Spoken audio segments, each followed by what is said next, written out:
Hey everyone, welcome back to the channel. Today we are doing another super cool transition, and the best part is that it's super easy and I cannot wait to show you. So let's start right away. Alright, so first things first, pick your two videos, the ones you want to transition between, duplicate the second one, right click and add frame hold.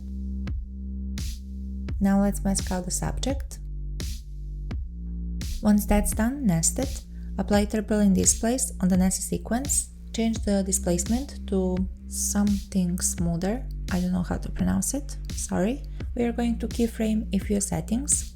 So amount, size, complexity, and evolution. At the end of your clip, set them all to 0. Then go back to the start and increase them. Once again, nest them all together. Apply transform on the nested sequence. This time we are playing with anchor point and scale. Go to the end of the clip and keyframe it, then head back to the start and increase the scale, and change the anchor point if needed. Oh, and don't forget, change the shutter angle to 180, because motion blur makes everything look better. Let's apply brightness and contrast for that flash effect.